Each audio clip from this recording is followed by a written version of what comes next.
Okay, I'm going to press on with this. I just want to get it done. It's quite triggering.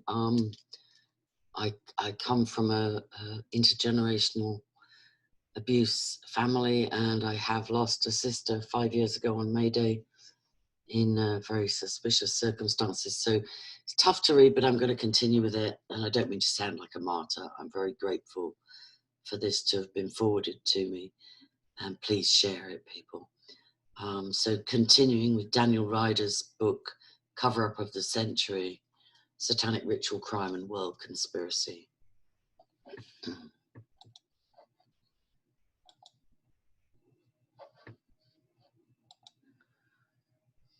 the PDF. Chapter 10, More Harassment. I think it was Cat Scott, I think, coined the phrase that if a crime is not discovered in the first instance in investigation, it will be confirmed by the level of the cover-up, and that is something that has been hugely apparent in the Hampstead case in London. So more harassment, self-inflicted injuries, question mark. At one point in the previous chapter, Detective Casada talked of Sue being readmitted to the hospital, claiming she had again been ritualistically cut, bruised, and burned by the cult. However, he also stated, quote, a major problem with her injuries was that it was possible they were self-inflicted. Note, if a person is getting close to the cult memories or starting to tell the secrets, some cult-loyal alter personalities are sometimes programmed to take over and somehow cut, burn, or do other things to the body that will unconsciously evoke the code of silence programming.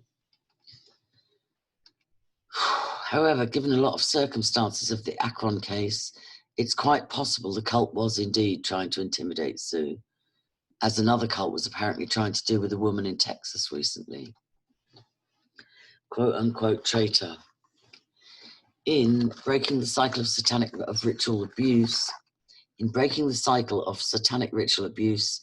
I wrote about the courageous story of a family in Texas that took in a cult survivor, Gina, that's a pseudonym, who was on the run from a cult in Oklahoma. And for the following year and a half, Janice and Dick Lord kept Gina and her young daughter in their home, doing everything possible to help and keep them protected. Note, as a result of this experience, Mrs. Lord, who is also a licensed social worker and National Director of Victim Services for Mothers Against Drunk Driving, started a non-profit Christian foundation called Gyra.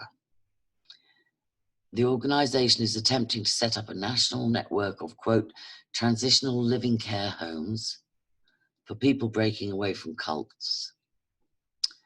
Brackets, in 1993, Mrs. Lord received an award from the US Department of Justice presented by Janet Reno for her work in the victim field.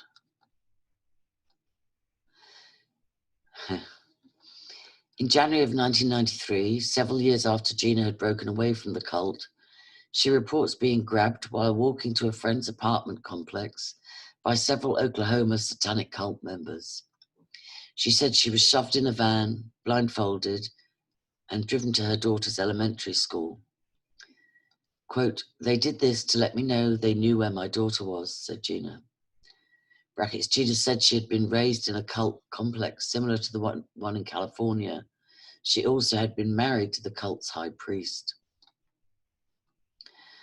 After going to the elementary school, Gina said she was stripped, and cult members used a small metal box with coals and a branding iron, designed as an upside-down cross, to mark an area on her abdomen.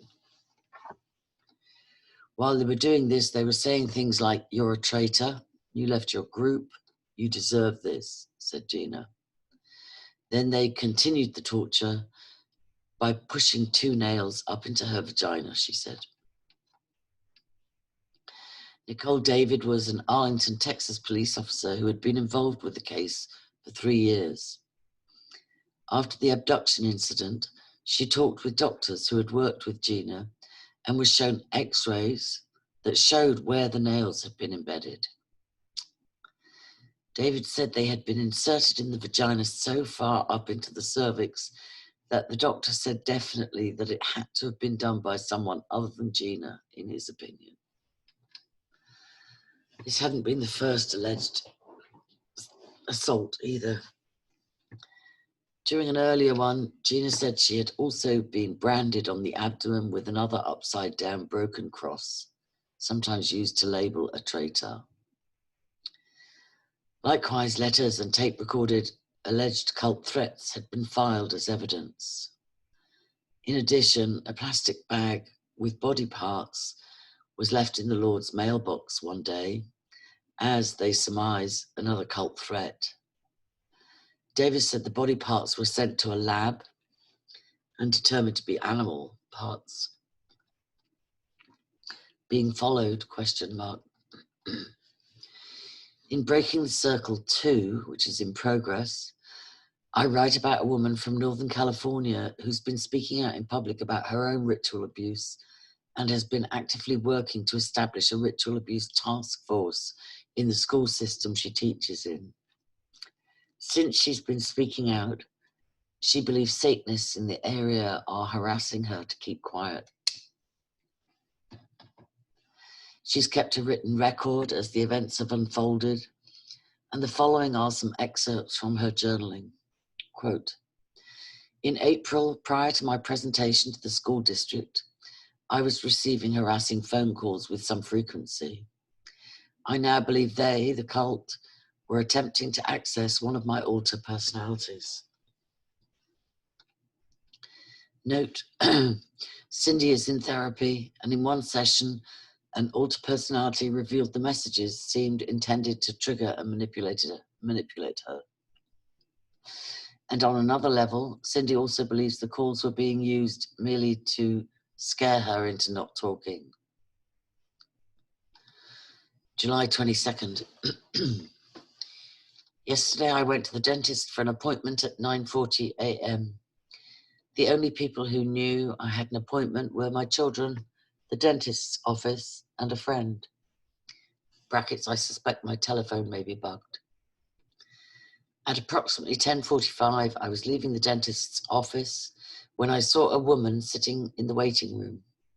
She was approximately 5'5", aged 35 to 42, salt and pepper, greying short hair. I said hello and realized she was the same woman who had been at my door at home previously as a, quote, Jehovah's Witness. Brackets, earlier, this woman and another, quote, Jehovah's Witness, they had claimed, had come to Cindy's house. At one point, Cindy reached out to take a book from one of the women with her left arm. Cindy began feeling a sharp sensation in the upper inside of that arm. Shortly after that, she began feeling drugged and nauseated. I realized that the woman in the dentist's office was the same person who'd been at her door, and then thought, boy, they've got nerve. As I left the office, I proceeded to the stairwell. There was a younger woman sitting on about the third step down from the top of the stairs. She was approximately 20 years old, wearing a blue sundress and shoulder-length hair. She was reading a small Bible. As I started down the stairs, I said, excuse me. I don't remember what happened next. I can't remember if she moved or stood up. As I went down the stairs, she would have been on my right side. At the base of the stairs, I suddenly had the feeling I'd been poked again. A sharp sensation in the inside of my upper right arm. I had a sense that something was wrong. I locked the truck and drove home. By the time I got home, I was feeling nauseous, dizzy, tired, unable to think clearly. I don't remember anything that happened. Note, sometimes people engaged in sadistic abuse and mind control will drug subjects to make them more malleable for programming suggestions. And in this state, it is often easier to work with the internal alter personality system in general. I returned to the dentist's office at approximately 3 p.m. The same woman was there. She was standing at the counter. She did not see me. I went into the office. I asked some specific questions.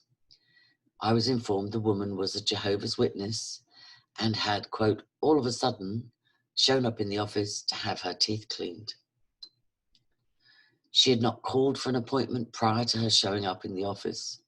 She also had not been to the dentist's office in approximately 3 years. Questions. Why would this woman all of a sudden show up off the streets to have her teeth cleaned?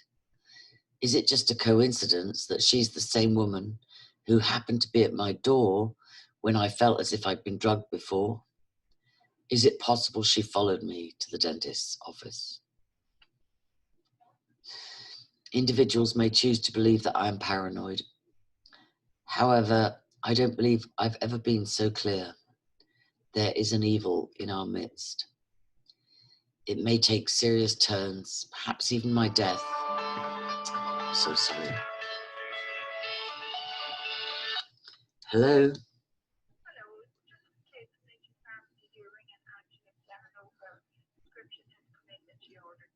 Okay, I'll come back down for it. Thank you. Bye. So sorry, guys. That's life. I should put this on silent. Oh, dear. Sorry. Individuals may choose to believe that I'm paranoid. However, I don't believe I've ever been so clear. There is an evil in our midst.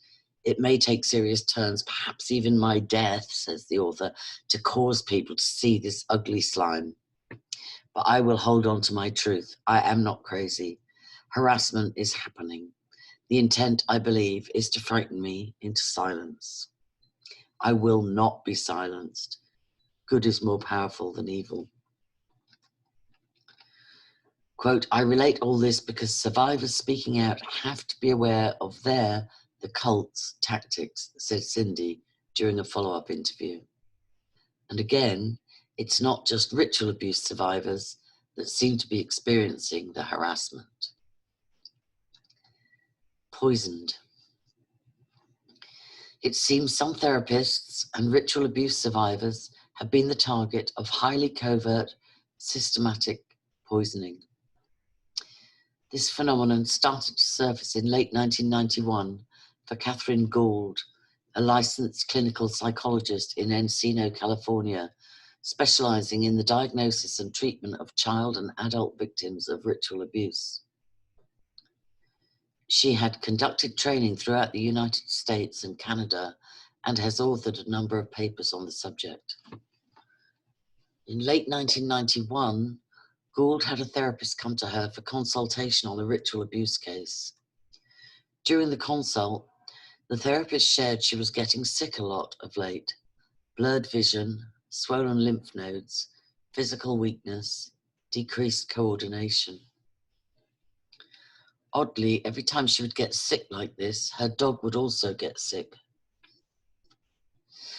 The woman eventually went for help, and the medical tests clearly indicated she was suffering from organophosphate poisoning, said Gould.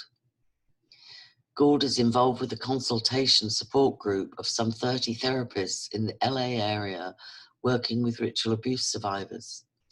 And within a short period of time after the first poisoning, 2 other therapists came up with the same symptoms, as did a vocal ritual abuse child advocate, 2 adult ritual abuse survivors, said Gould. Brackets, the 2 adult survivors also obtained documented medical records showing the poisoning in their system, said Gould. Gould explained this type of poisoning is insidious and slow. It gradually breaks down the immune system and causes any number of symptoms. Besides the ones mentioned earlier, some other symptoms include chest pain, pressure, labored breathing, feeling nervous, jumpy, generalized fatigue, confusion in thinking, vertigo, or dizziness. Gould also said she has learned this type of poisoning is actually used in some chemical warfare strategies. It apparently accumulates in the body, slowly disrupting the immune system. Similar, said Gould, to what some farm workers experience with repeated exposure to pesticides. Just a footnote there, poisoning was suspected in my sister's death at the hands of my father, allegedly. And when I had my bloods done before surgery, arsenic was found in my system, and the explanation proffered was, I'd probably been eating too many vegetables and hadn't washed them. So that was, assigned to pesticides, whereas it might have been something more sinister, who knows. Los Angeles County has a ritual abuse task force that meets regularly. At one meeting, Gould brought up the reports of the poisoning. Shortly after, she started to become a target for the poisoning as well. For a time, she said there were break-ins to her office where toxins had been sprayed all over. After the office locks were upgraded, the toxins were sprayed into her car through the air vent, she said.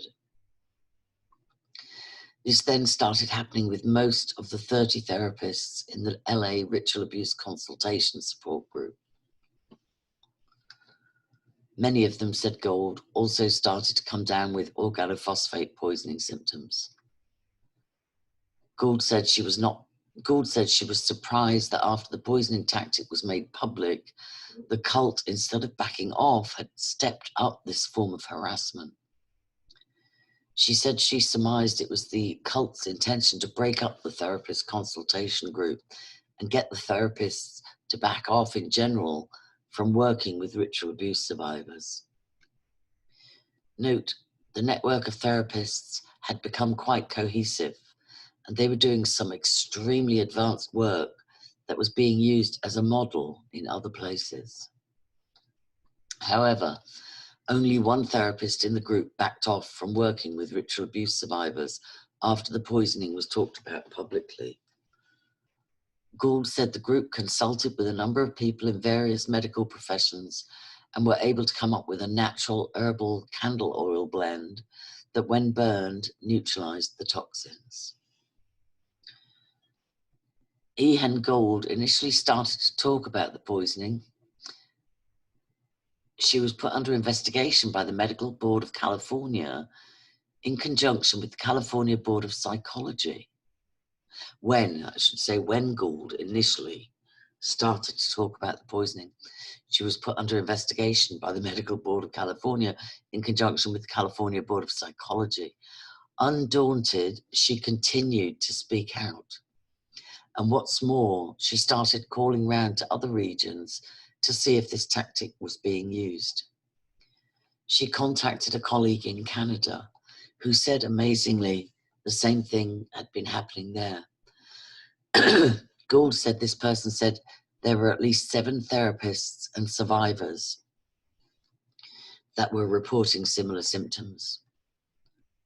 Gould took it a step further and drafted a survey questionnaire that explained what had been happening in California and included a list of organophosphate poisoning symptoms. She sent this initially to 70 therapists, survivors of ritual abuse survivor advocates, most of whom Gould knew throughout the United States and Canada. The initial results were astounding. Out of 62 responses, 45 believed they were suffering from organophosphate poisoning, and 40 had already gone for various forms of treatment for the pesticide poisoning. Note, it's interesting to note the same harassment strategy is apparently being employed in all these regions, lending even more credence to the supposition of the widespread cult networking of strategies. Also, 47 survey respondents said they had experienced other types of harassment, which some attribute primarily to their work with ritual abuse survivors. Telephone harassment, being followed, stalked, death or other threats, break-ins, and/or theft.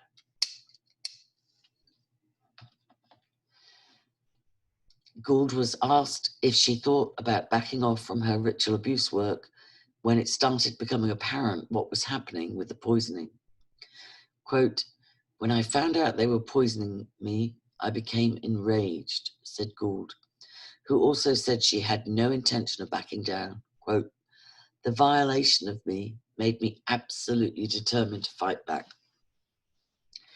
Gould said this also gave her more empathy for the overall plight of the ritual abuse survivors who have had to deal with this type of covert manipulation their whole life. And in no way was she going to back off from trying to help them. Gould, like Cindy in the last section, hopes the information that is surfacing about the poisoning will help alert others about the threat. Ritual Abuse Task Force.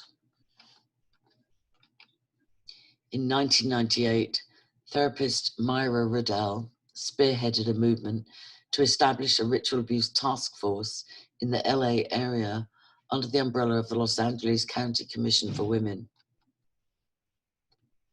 The task force was established primarily to research and disseminate information about ritual abuse.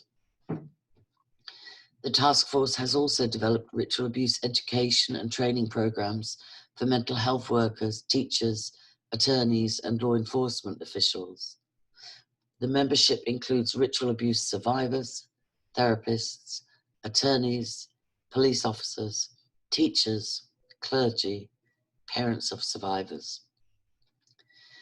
At the beginning of the chapter, I mentioned Attorney General Janet Reno giving an award to Janice Lord for her work with victims in general. Janet Reno's name comes up a lot in the work of David Hawkins. Just refer you to refresh and do some research on that. According to the nationwide ritual abuse awareness newsletter Survivorship, quote, Janet Reno's district attorney's office in Florida successfully prosecuted one of the first cases involving ritual abuse allegations.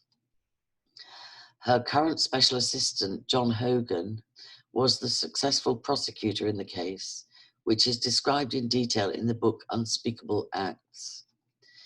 In order to give the Attorney General information to pursue the problem at a national level, survivors of ritual abuse and their advocates are sending letters describing their experiences to Mr. Hogan and to Tom Birch, Director of National Child Abuse Coalition. Send letters to Tom Birch, Director, National Child Abuse Coalition, 733 15th Street, Northwest, Suite 938, Washington, D.C., 20005, and John Hogan, Assistant to the Attorney General, Department of Justice, 10th Street and Constitution Avenue, Northwest, Washington, D.C., 20530.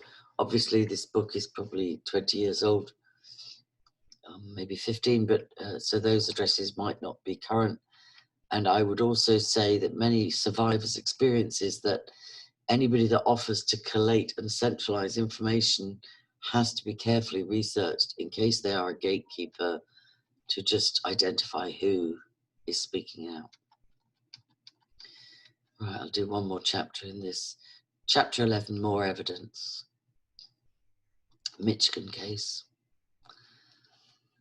Macomb County, Michigan, prosecuting attorney Carl Marlinger called it the worst murder he'd ever seen. And as the Matamoros cult members had been characterized, one of the Michigan murderers was characterized as, quote, thoroughly evil. What's more, the case was punctuated by all types of occult references. Stephanie Dubé, 15, met Augustine Augie Pina, 16, at a party one night in July 1990. Dubé was a runaway, and Pina talked her into moving into his home with his mother and 19-year-old cousin Jamie Rodriguez. Brackets, some of the runaways in the missing children statistics are lured by people in the occult. Some are never found again. Or as you're about to see, some are found dead.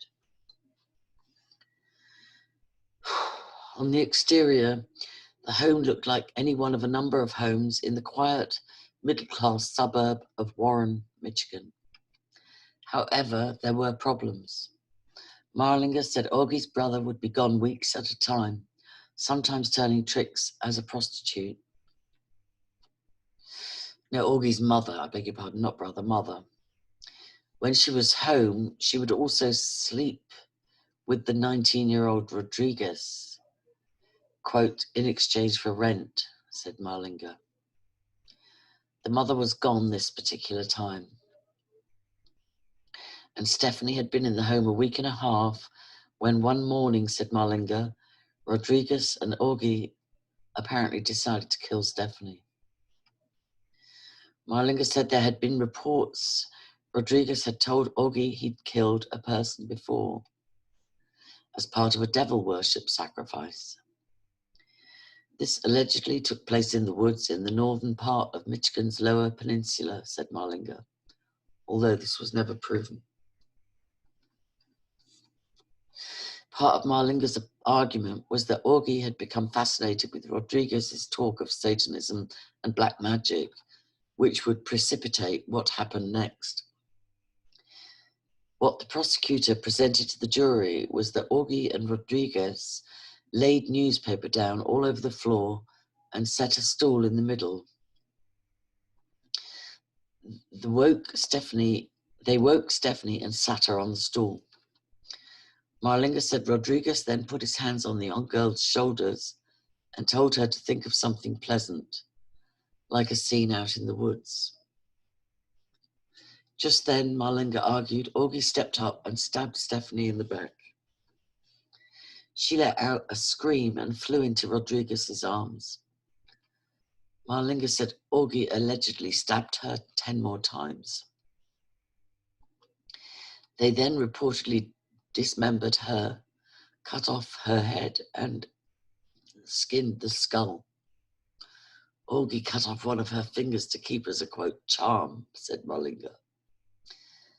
The eyes were left in the skull and it was placed in the freezer. The rest of the body parts were put in a plastic bag. Marlinger pointed out the defense argued that Rodriguez had killed Stephanie by himself and Augie came across the murder after the fact, close brackets. Later that day, a friend of Rodriguez's named Valerie came by to cut his hair. Investigators were later to find Valerie practiced, quote, white witchcraft, and Rodriguez claimed to have saved the skull to give to Valerie for her own occultic use. Rodriguez took Valerie to the freezer and showed her the skull. She would later testify she recognized it was Stephanie's because of Stephanie's bright blue eyes, said Marlinger. Later, when Rodriguez wasn't looking, Valerie took the skull and dashed out of the house to the Warren Police Department. Marlinger said when the home was searched, investigators found all types of satanic and other occult paraphernalia, including pentagrams, books on witchcraft, ritual knives, satanic altar accessories. On the stand, Marlinger said Valerie testified Rodriguez was into a lot of black magic, and she said he had power to control people. She also testified at times his personality would shift dramatically, becoming very dark, very scary. She testified the color of his eyes would even seem to change in this state. Marlinger said Valerie testified that she was convinced Rodriguez probably performed some dark side rituals leading up to his murder. But Rodriguez left any mention of the occult out of his statement, he surmised, because he wanted to keep this area as secret as possible. The defense claimed because of his fascination and involvement in the occult, Rodriguez was actually insane. And while Marlinger acknowledged Rodriguez had indeed been caught up in the occult, he was far from insane. As in other cases, Marlinger said he downplayed the occult aspects of the crime, so the jury wouldn't buy into the insanity strategy. Quote, sometimes this type of thing happens not because someone is insane, but rather because they are evil, said Marlinger, or demon-possessed. Circuit Judge Frederick K. Balkwell apparently agreed. In his closing comments in the Rodriguez trial, Balkwell said, quote, your monstrous murder of a young and innocent child will leave lasting scars. Even the court has been shocked by the depth and depravity of this evil, horrible crime. Rodriguez was found guilty and was sentenced to life imprisonment. Augie was tried as an adult and also received life imprisonment. Possession, ? In the case in Michigan, a witness testified Rodriguez's eyes would actually change dramatically.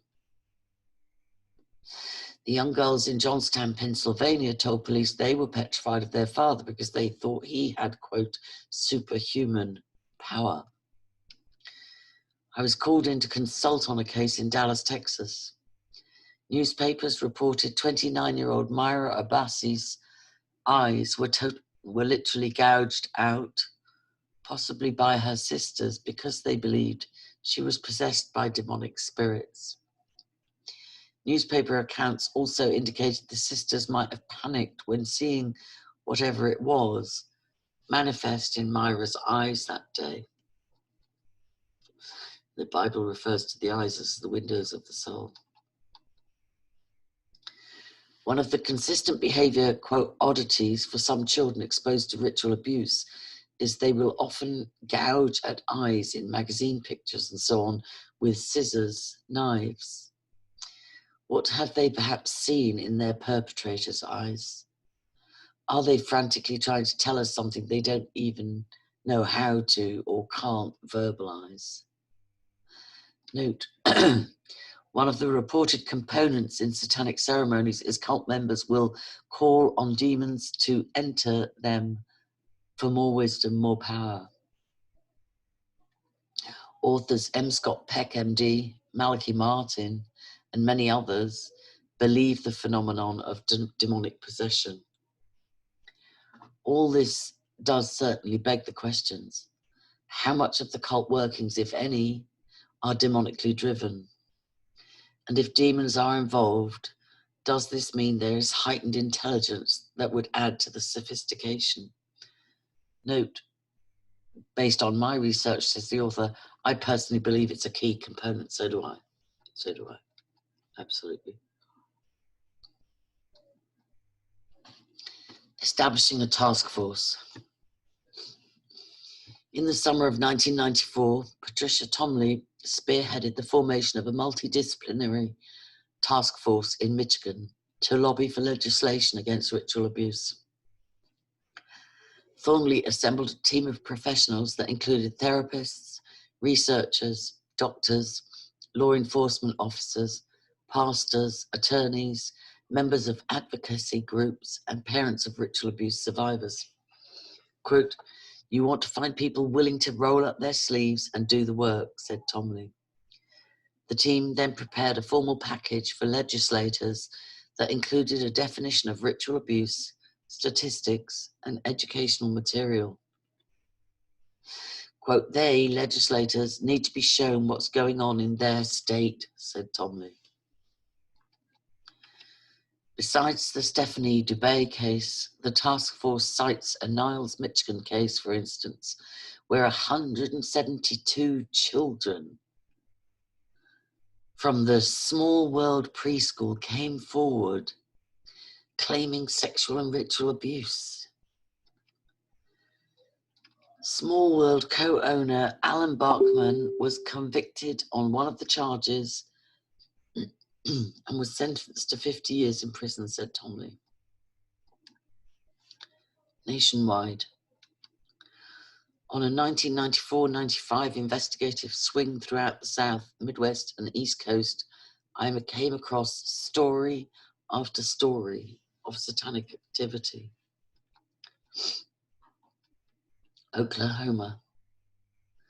Former Satanist Sean Sellers was sentenced to death row just up the road from the site of another gruesome, apparently occult-driven incident. At Lake Fowler in McAllister, Oklahoma, the bodies of Lisa Gregston, 17, and James Caldwell, 22, were found naked, surrounded by a circle of candles. Gregston had several pieces of pentagram jewelry and a pentagram tattoo. According to a September 3rd, 1994 Associated Press article, family and friends said the two were involved in the occult. Authorities ruled it an apparent double suicide. Pittsburgh County Sheriff Don House said apparently Gregston lay down and placed the butt of a semi-automatic weapon against the tire of their vehicle with the barrel against her temple. He said Caldwell then lay on top of her and put the left side of his head against hers. According to the article, Gregston then pulled the trigger and the bullet went through her head into Caldwell's, killing both. A life offering to Satan, ? Perhaps some cult defectors who are being made an example of, like the ones in California? Maybe. Whatever the case, the occult aspects in this incident were hard for authorities to overlook. South Carolina. In South Carolina, a police chief was called into a neighboring county to assist in exploring a purported satanic ritual site in some backwoods. Among the reports, said the chief, cult members were believed to have guarded the periphery of the site with semi-automatic weapons. A police raid was staged late one night. No cult members were spotted. However, the chief said they did find an abandoned building, spray painted with a pentagram on the floor, candle drippings, and upside-down crosses. Based on reports he's been exposed to over the years, this police chief said he's convinced satanic ritual abuse activity exists and is quite dangerous. I also interviewed Detective Lewis Marshall, who has investigated reports of criminal satanic activity throughout Columbia, South Carolina. He had recently been called to an abandoned church in some backwoods. He also found a pentagram painted on the floor. A human hip bone and a rib bone were found within the pentagram. Nearby, he said he found a grave that had recently been dug up. Note, to summon the occult, the points in the pentagram star are considered power cones. Rituals will be done to attempt to channel demons or the, quote, spirit of the deceased into the pentagram, where they will be trapped in the power cones and supposedly forced to transfer power to the ones performing the rituals. While in Colombia, I also interviewed a radio personality who explained he had been approached about joining a satanic cult in 1976. He said a neighbor invited him over and took him to a back room that was painted completely black. He was then invited to a satanic cult meeting. He said the cult member told him he would have to be willing to be naked during the ceremonies, and he would also have to curse God. He declined. Maryland. Arlie and Roxy Watson at Salisbury Counseling Center in Salisbury, Maryland, counsel ritual abuse survivors from all parts of the country. They also train therapists from around the world. And they said the stories emerging about the rituals, the torture, the mind control are so similar, it's scary. The survivor reports took on a decidedly more real dimension for the Watsons in 1989. During a counselling session, one of their SRA survivors drew a series of pictures of some of the paraphernalia used during the rituals she'd been exposed to. This included a torture rack, a base for a ritual altar, and some other items. About 8 weeks after the drawings had been done, friends of the Watsons bought an old farmhouse in Wicomico County, Maryland.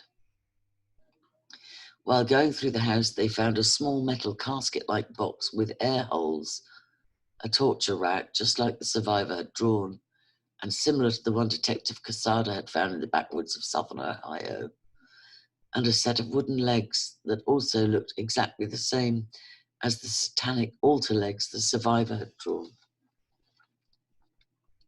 What's more, upon further exploration, a hollowed-out rectangle was found hidden below some insulation in the attic floor. It was covered with a hinged trapdoor.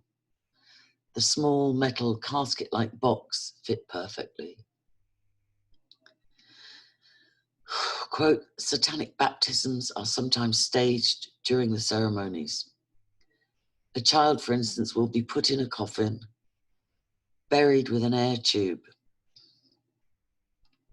and then brought back and told he or she is now the son or daughter of Satan.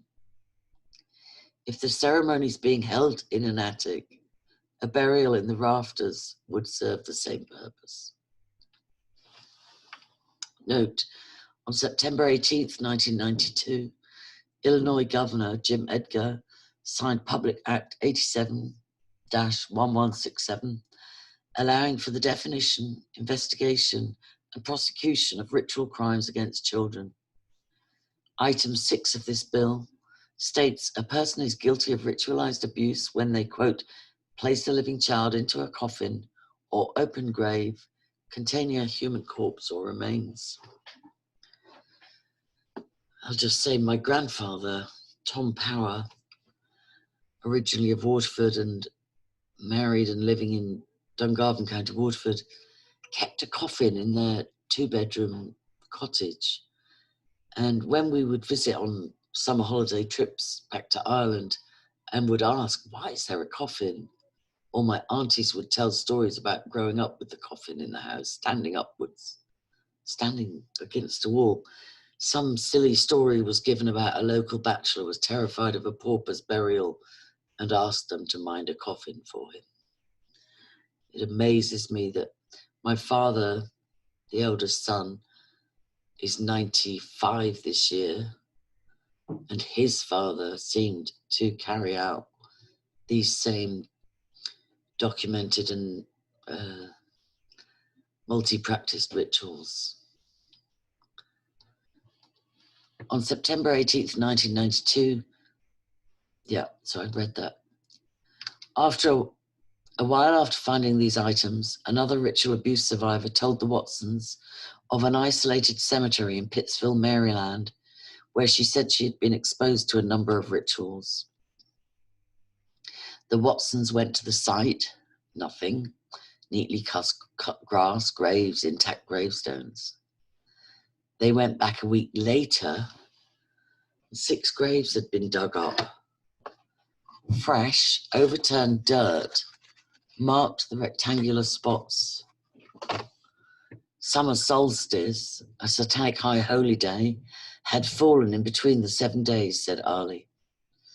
The Watsons even rented a plane to take some aerial shots of the fresh diggings to contrast them with the pictures of the intact cemetery they had found the week before. Sorry for chain smoking through this. Note, ritual crime investigator Dale Griffiths said cemeteries are consecrated ground, so Satanists will do all types of things to defile the sites.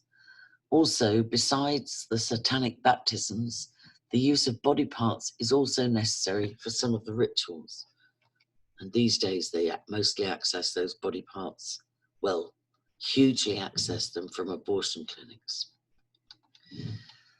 The Watsons said they have decided to become proactive with the information and designed a slideshow for local police, prayer groups, and anyone else who will listen. Quote, the initial reaction from the police was shock, said Ali. That is, that this activity was going on in this county, right under their noses. Massachusetts. The Northeast Ritual Crime Intelligence Association was formed on January the 13th, 1995. Headquartered in Boston, the organization is made up of law enforcement officers and others throughout the northeastern states. for the purpose of accumulation, evaluation, and dissemination of intelligence around ritual criminal activity. The association was designed to help victims of ritual crime, provide assistance to law enforcement and social service agencies, offer trainings.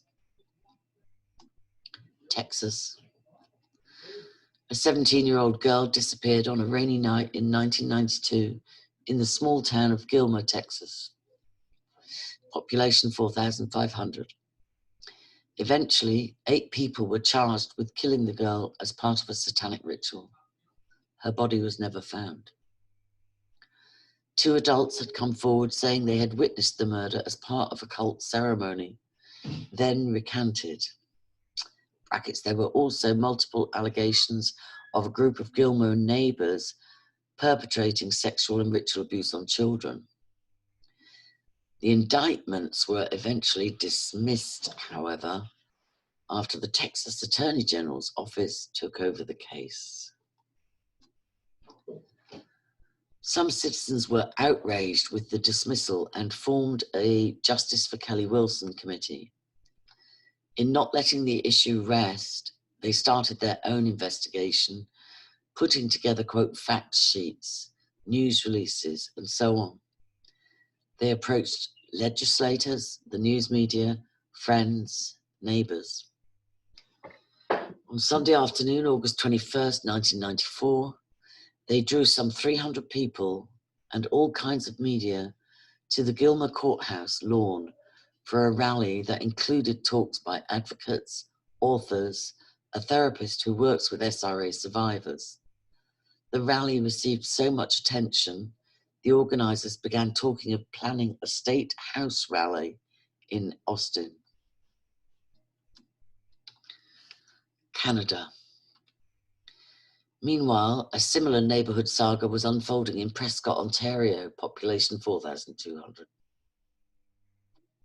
However, here, nothing was dismissed. A team of police, social workers, and prosecutors uncovered a child sexual ritual abuse ring. And of the 52 people that have gone to trial at the time of this writing, 90% have been convicted. Wow. The story started to unfold with 3 children's disclosures in 1989. And by the close of 1993, 225 alleged victims had come forward. Among some of the stories of sexual and ritual abuse, according to an April 3rd, 1995 Winnipeg Free Press article, the children claimed they had been abused during monster games in the basement that featured adult relatives dressed in sheets and masks. They said they were raped, cut with knives, forced to drink blood and mud, and locked in a dungeon with a trap door. Journalist Judy Steed wrote the book Our Little Secret based on this case. An excerpt reads, linked by kinship and friendship ties, Prescott's perpetrators abused their own children, their neighbours' children, and their grandchildren in a multi-generational network that was staggering in its reach and its routine violation of hundreds of victims. Some were terrorized in nightmarish ways that can only be termed ritual abuse. As an example, Steed explains one perpetrator dug up graveyard bodies, pulling the heads off skeletons, and engaging in basement rites where adults dressed in different costumes terrorized and sexually and ritually abused children. Some of the abuse was videotaped. Steed interviewed Pam Gummer, the Child Abuse Project Coordinator with Family and Children's Services. Gummer said, quote, "This is not a unique situation in terms of abuse. Prescott is unique in terms of outcome." The Jericho team, a joint police social worker team, was organised to investigate. At one point, there were 4 police officers, 8 social workers, and a team of childcare workers involved with the case. With that extensive a team, ample time to investigate, and a highly creative series of interventions, a thorough mosaic of the extent of the abuse surfaced. Police, for instance, often met with child victims several times, taking time to gain their trust. They played floor hockey with the children, discussed superheroes, and shunned their uniforms and guns for less intimidating street clothes, according to the Winnipeg Free Press article. Also, closed-circuit TV testimony was allowed for the children, so they wouldn't have to face the suspects, for whom they often have a mixture of fear, love, and dread. Among some of the testimony that emerged, masses of animal bones were found in shallow graves on one alleged perpetrator's property. The children talked of having to drink animal blood, and at one point said they witnessed a baby being murdered. Steed wrote that police speculated one of the convicted female perpetrators may have been a cult breeder, but the defense lawyer didn't pursue this.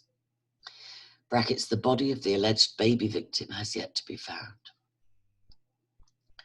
The children also talked of being put in a hole below a house for extended periods.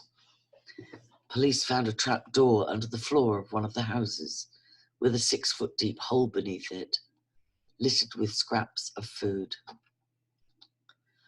One perpetrator was found guilty of sexually assaulting 13 Prescott children, ranging from a 12-month-old baby girl to a 2-year-old boy to teenagers. A 9-year-old girl testified, for instance, this man and a woman tied her hands behind her back, taped her mouth, and repeatedly raped her. Steed interviewed the foster mother who took this young victim in.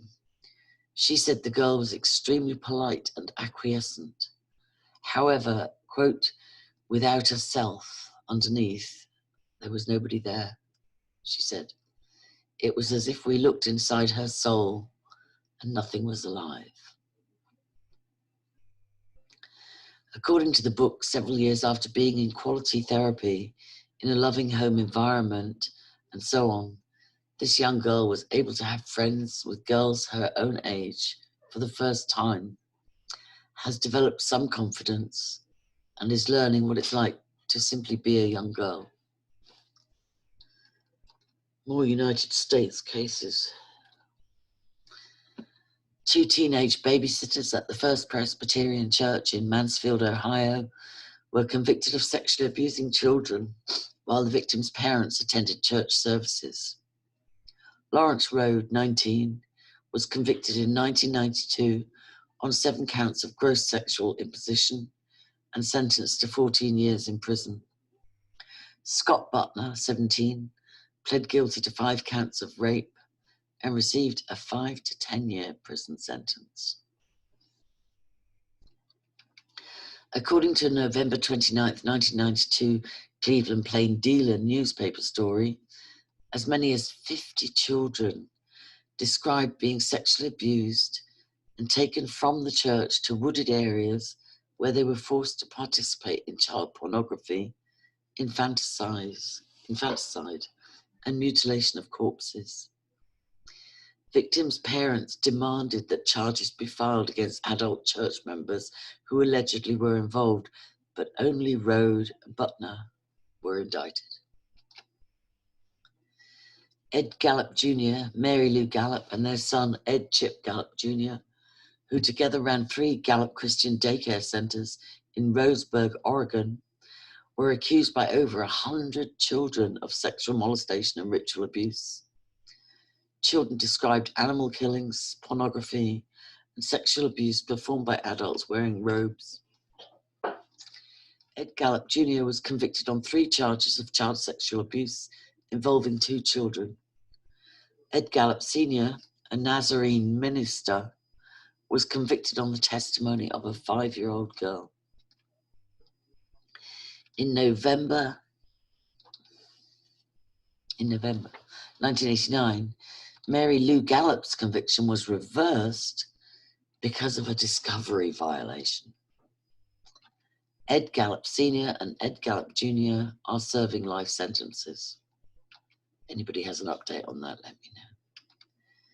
Meanwhile, in Santa Rosa, California, Daryl Ball and Charlotte Threakill plea bargained on molestation charges and were sentenced to substantial prison terms.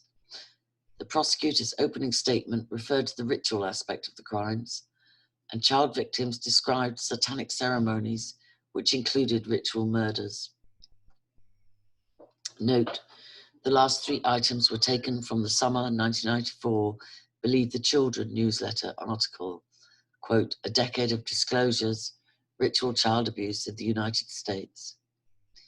Based in Chicago, Believe the Children is a grassroots non-profit organization founded in 1986 by parents of children victimized in extrafamilial, multi-victim, multi-perpetrator settings.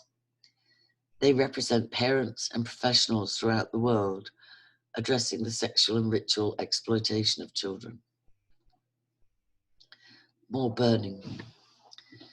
Cleveland radio broadcaster Pastor Ernie Sanders said a satanic ritual abuse survivor told him of being tortured in the basement of a church in mid-Ohio several decades ago as part of ongoing cult ceremonies. She said the ceremonies were done at night under the light of torches positioned in the wall. Sanders drove to the site with the survivor. A new pastor had just taken over and gave them access to the basement. Tearing down some relatively new paneling, Sanders said they found 3 holes cemented in with char marks above the holes. Several years ago, Sanders said he was informed about an abandoned barn in Parkman, Ohio, that appeared to be a ritual site. Upon investigation, Sanders said the barn loft displayed an inverted pentagram, black candles, a goat's head, blood sprinkled about. Sanders left a message for the sheriff on an answering machine at the department. The barn burned down at 1 a.m. that morning. National Ritual Abuse Awareness Coalition. In March 1996, the National Ritual Abuse Awareness Coalition formed to join the ritual abuse field in a unified voice. The coalition will be made up of representatives of groups in the area of ritual crime, survivor collectives, task forces, therapist collectives, cult research. The coalition will serve as a hub to funnel the latest in survivor support, recovery developments, new therapeutic protocol, and innovative ritual crime investigation techniques. It is developing a newsletter, a speakers bureau, and a lobbying voice. Indiana. A woman in mid-Indiana discovered a barn just beyond her property line, saturated with evidence of satanic activity. She said there was a rope hanging from the rafters with blood on it, candles, pentagrams, 666s, a graphic that said Devil's Den. The woman said the artwork looked professionally done. The woman has young children and decided to contact a police officer on a local SWAT team. He checked out the barn. She said he surmised it probably hadn't been used in a year. He also said police had been uncovering similar sites around the area. But he said once one is found, the cult moves to another. In 1992, Christopher Camel, 23, pled guilty to 4 child molestation counts in Kokomo, Indiana. Kokomo. He was accused of using occultic beliefs to lure youngsters to his home. He was sentenced to 18 years in prison.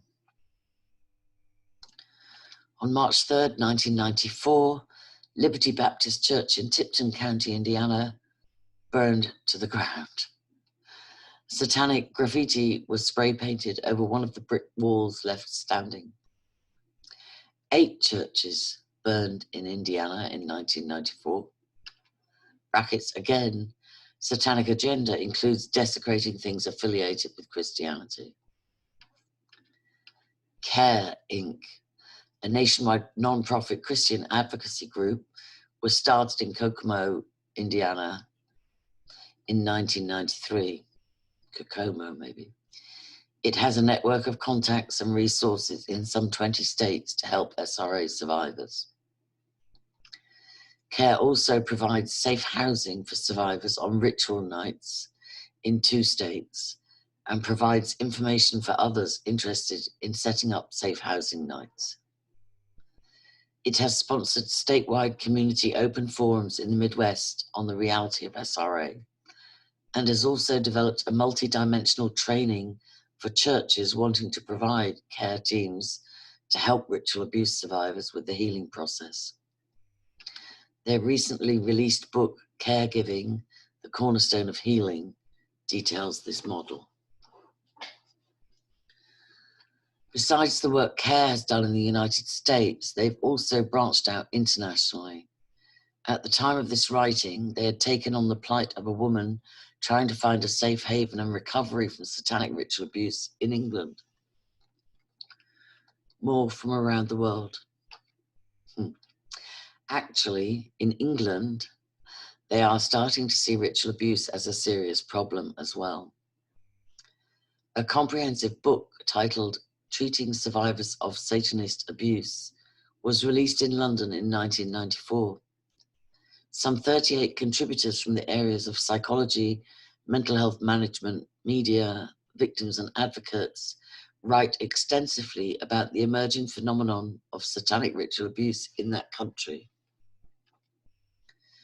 According to author-editor Valerie Sinison, a child psychotherapist and honorary lecturer at University College London, the aim of the book is, quote, to change the international climate of intellectual opinion by offering a thoughtful reflection on unbearable events.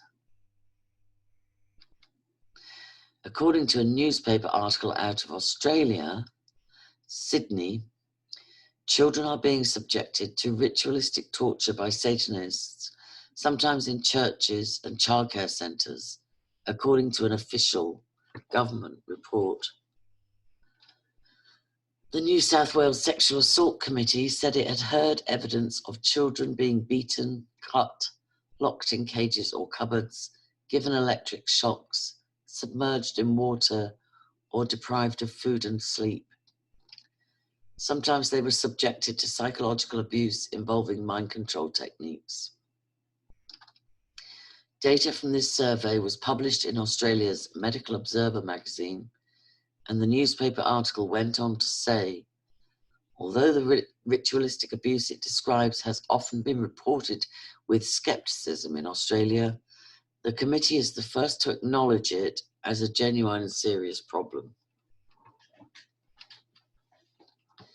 According to a March 8, 1996 EP News Service report, quote, a Palermo Sicilian prosecutor has asked that 5 men, including a Catholic priest, be tried for allegedly holding orgies and satanic rituals in a monastery.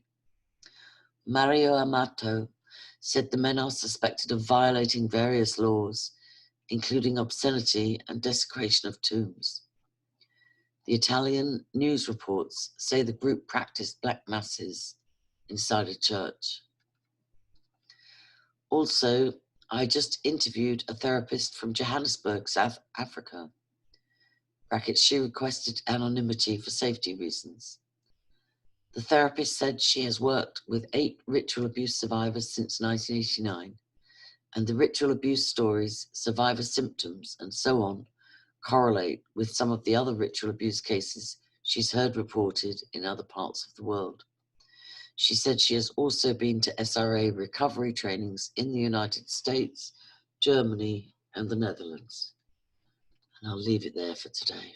We'll start again with chapter 12 in the next video. Thank you. I'll leave links in the description box. God bless. The only thing needed for evil to prevail is for good people to do nothing.